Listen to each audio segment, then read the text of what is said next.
الحمد لله رب العالمين والصلاة والسلام على أشرف الأنبياء وأفضل المرسلين وأكرم العباد وعلى آله وصحبه ومن تبعهم بإحسان إلى يوم الدين وبعد. عصر حاضر میں موجودہ دور میں اور کرنٹ جو دور چل رہا ہے، اس میں سب سے بڑا جو پرابلم ہے اور بڑی جو مشکل ہے وہ ہے تعصب اور شدت. کہ فرقوں میں یا فرقوں کے بعض لوگوں میں تعصب اور شدت کیوں آتا ہے؟ اب یہ متعصب اور منافرت اور یہ شدت صرف مذہبی لوگوں تک محدود نہیں رہی، بلکہ سیاسی لوگ بھی کافی حد تک اس کا شکار ہیں. آپ پارلیمنٹ میں ہر روز دیکھتے ہیں کہ کسی کی بھی رائے کا کوئی احترام نہیں ہے. ایک سپیچ کر رہا ہوتا ہے تو دوسرے شور کر رہے ہوتے ہیں. اور مذہبی لوگوں کے ہاں بھی یہی ہے کہ جب ان کا اپنا کوئی بات کرے تو غور سے سنتے ہیں، جب کوئی دوسرا بات کرے تو اس کو غلط رنگ دیتے ہیں. تو وجہ کیا ہے؟ یہ تشدد اور تعصب کیوں آتا ہے؟ علماء نے، متقدمین نے، فقہائے کرام نے اس کے 10 مین جو ہیں اسباب بیان کیے ہیں. یعنی مین جو ہے 10 ریزن ہیں اس کی کہ کسی بھی طبقے میں تعصب اور شدت کیوں آتا ہے. سب سے پہلا سبب جو ہے، جو ہر تعصب اور شدت کی اصل ہے، منافرت کی اصل ہے، وہ ہے اثر البیئۃ والتنشئۃ الاجتماعیۃ وقصور العلماء عن ادلتہم. کہ خاص ایک ماحول میں پرورش پانا، خاص ایک ماحول میں رہنا، چاہے وہ مذہبی ماحول ہو چاہے وہ سیاسی ماحول ہو. جب آپ ایک خاص ماحول میں رہتے ہیں تو صرف اس ماحول میں جو کچھ آپ دیکھتے ہیں وہی آپ کو انصاف نظر آتا ہے، وہی آپ کو حق اور صحیح نظر آتا ہے. اور وہاں رہنے والے جو علماء ہوتے ہیں ان کا قصور یہ ہے کہ انہوں نے یہ زیادتی کی ہوتی ہے کہ انہوں نے کبھی بھی دوسرے کا مسلک اور موقف صحیح بیان نہیں کیا ہوتا. جب بھی دوسرے کا موقف بیان کریں گے تو نا انصافی سے کام لیں گے، جب بھی دوسروں کے دلائل بیان کریں گے تو ضعیف دلائل بیان کریں گے. تو پھر وہ شخص جو اس ماحول میں پرورش پاتا ہے، جب پڑھتا ہے تو اس کے اندر شدت آتی ہے. وہ یہی سمجھتا ہے کہ میں ہی حق میں ہوں، سارا اسلام میرے اندر ہے. جیسے مثلا کسی سے یہ پوچھیں کہ پنجابی پاکستانی ہے تو وہ کہیں گے بالکل پنجابی پاکستانی ہے. تو اگر پنجاب میں رہنے والا صرف یہ کہ اس نے کبھی صوبہ سرہند، خیبر پختونخوا، بلوچستان کے بارے میں سنا ہی نہیں، تو اگر آپ اس کے سامنے کہیں گے کہ پنجاب کے علاوہ بھی 3 صوبے پاکستانی، وہ کہے گا نہیں میں نے کبھی سنا ہی نہیں، یہ غلط آپ کہہ رہے ہیں. کیوں؟ کہ ایک خاص ماحول میں وہ پرورش پا چکا ہے. دوسرا سبب جو ہے اخضاع الدین لہواها طمعا فی المال والمناصب. کہ جو دین ہے، جب آپ فتویٰ بیان کرتے ہیں یا دین کا موقف بیان کرتے ہیں یا اسلام کی رائے کو بیان کرتے ہیں تو وہ رائے بیان کرتے ہیں جو آپ کی خواہش کے تابع ہو. کہ مخالف شخص نے ایک بات کی، وہ آپ کا مخالف ہے، چاہے سیاسی اعتبار سے، چاہے مذہبی اعتبار سے، چاہے کسی بھی سبب کے اعتبار سے وہ آپ کا مخالف ہے. تو اب آپ جو ہیں دین کو نہیں دیکھتے کہ دین کیا کہہ رہا ہے، دین کے اصل اصول کیا ہے، آپ اپنی خواہش کو دیکھتے ہیں. تو جو آپ کی خواہش کہے گی، جو آپ کا نفس کہے گا، آپ اسی کے مطابق دین کا بھی فیصلہ سنائیں گے، حالانکہ دین کا فیصلہ اس کے عکس ہوتا ہے. تو یہ جو ہے اخضاع الدین لہوا ہے کہ اتباع نفس اور اتباع خواہش جو ہے یہ انسان سے انصاف کو چھین لیتی ہے جب مخالف کے بارے میں رائے دینی ہوتی ہے. تیسرا بڑا سبب جو ہے الجدل والمرا وحب الظہور والغلبہ. کہ جدل، مناظرے کا شوق. کہ مناظرے کا جب ہمارے اندر شوق پیدا کیا جاتا ہے ہماری سوسائٹی میں، تو مناظرے کا کبھی یہ مقصد نہیں رہا انصاف. وہ 100% اس کو یقین ہوتا ہے کہ میں صحیح ہوں اور میں نے جو کہنا ہے میں نے منوا کے آنا اپنی رائے. تو جب آپ اس نیت سے مناظرہ کرتے ہیں تو یہ تعصب لاتا ہے، کسی انصاف یا اعتدال یا حق کی طرف آپ کو نہیں پہنچاتا. اور اس مناظرے سے فقہائے کرام نے کتب حنفیہ میں اور کتب عقیدہ میں منع کیا گیا، حتیٰ کہ یہاں تک کہا گیا کہ یہ انسان کو کفر کی طرف لے جاتا ہے. چوتھا بڑا سبب کیا ہے؟ تعصب للآباء والاجداد. کہ کسی نہ کسی مسلک میں بڑے علماء ہوتے ہیں، وہ ان کے معتقد ہوتے ہیں، تو اب اس مسلک کے لوگ اپنے بڑے علماء کے خلاف رائے کو سننا پسند نہیں کریں گے.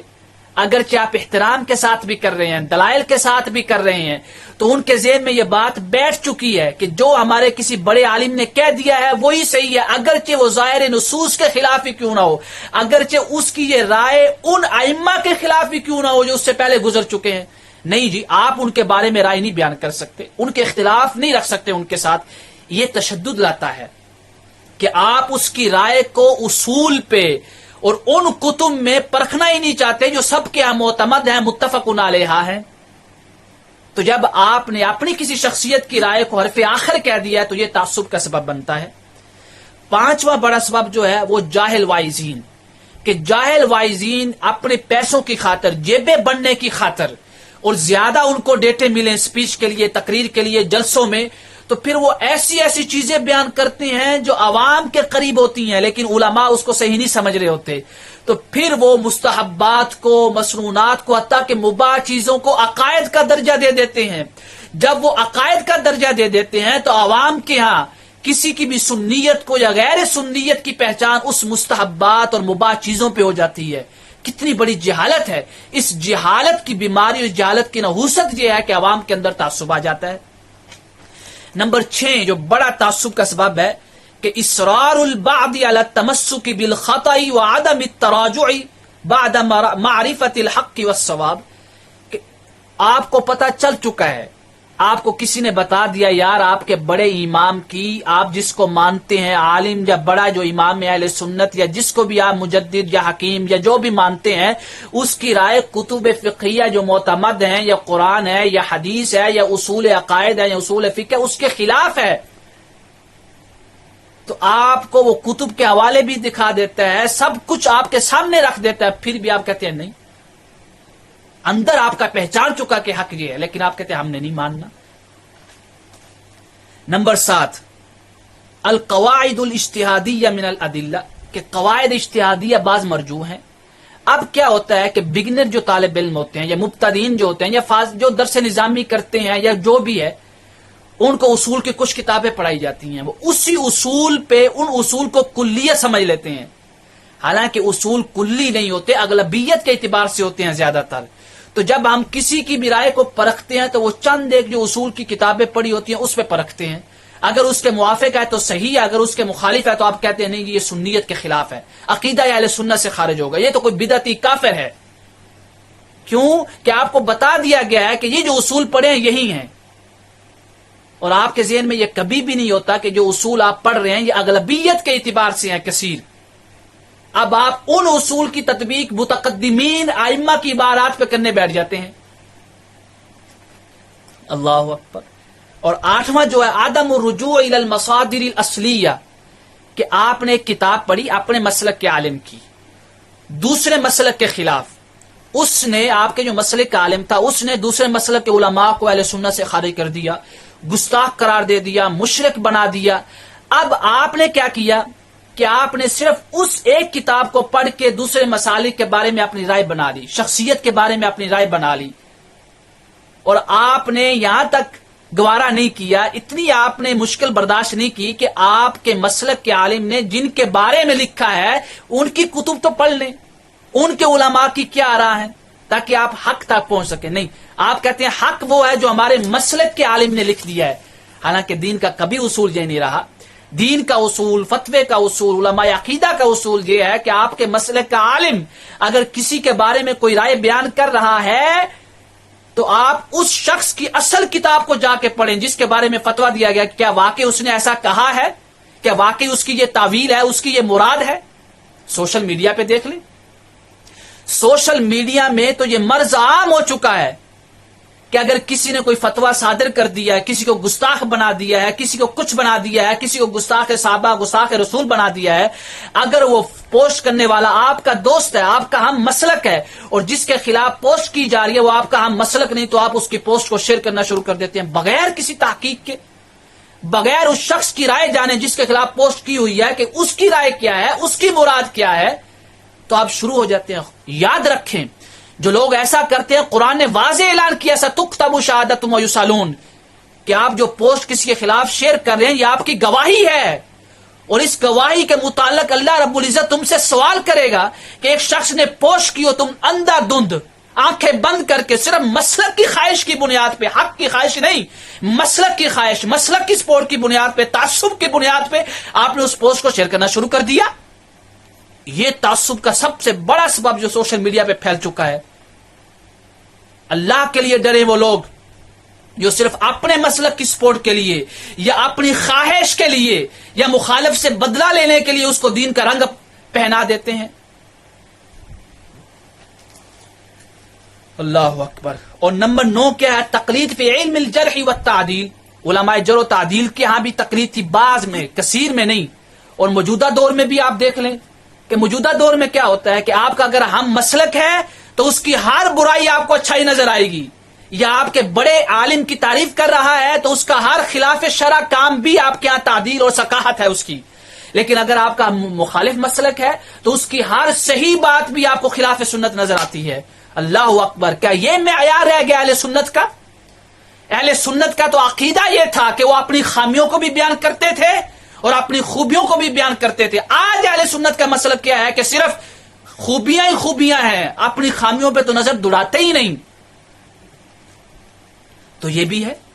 نمبر 10 کے الحسد والمنافسہ بین الاقران، کہ آپ کیا حسد ہے، یعنی آپ ایک مسلک کے ہیں، ایک دوسرا شخص مسلک کا ہے. اب وہ جو عمل ہے دوسرے مسلک کے ہاں آپ کیا نہیں، لیکن آپ دونوں مسلک کے درمیان ایک عداوت چل رہی ہے، دشمنی ہے، حسد ہے. اب دین میں گنجائش ہے کہ اس کا مسلک بھی ٹھیک ہے، آپ کا بھی صحیح ہے، لیکن وہ جو حسد ہے، عداوت ہے، منافرت ہے آپس میں دو مسلکوں کی، وہ اس کو تصور اور تسلیم نہیں کر رہا. وہ یہی کہہ رہے نہیں ہماری رائے جو ہے وہ صحیح ہے، جو دوسرا کر رہا ہے وہ غلط ہے. یہ ہے، یعنی آپ دین کی بات نہیں کر رہے، آپ اپنے مسلک کی بھی بات نہیں کر رہے، آپ اپنے اتباع نفس اور خواہش کی بات کر رہے ہیں کہ دوسرے مسلک کا قول بھی صحیح ہے، لیکن آپ صحیح اس لیے نہیں مان رہے کہ وہ آپ کا مخالف مسلک ہے. ایک عداوت چل چکی. پاکستان میں اس کی واضح مثالیں موجود ہیں. یہ 10 بڑے سبب ہیں جو علماء نے بیان کیے ہیں تعصب اور شدت اور منافرت کے. جو بھی ادارے تعصب اور شدت اور منافرت کو ختم کرنا چاہتے ہیں وہ ان 10 اسباب پہ توجہ دیں، اور اس کا حل بھی جو ہم نے بیان کر دیا اس پہ بھی توجہ دیں. وما علینا الا البلاغ واللہ تعالی اعلم بالصواب.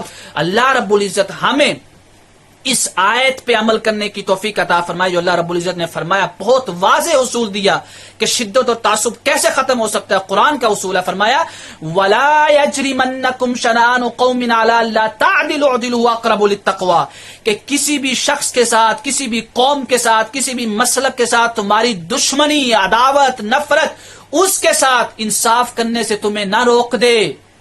کہ یعنی مسلک میں اختلاف ہونے کی بنیاد پہ بھی اپنے مخالف مسلک کے بارے میں انصاف بیان کرو، صحیح رائے بیان کرو، اس پر تہمتیں مت لگاؤ. اور میرے آقا کریم علیہ الصلوۃ والسلام نے واضح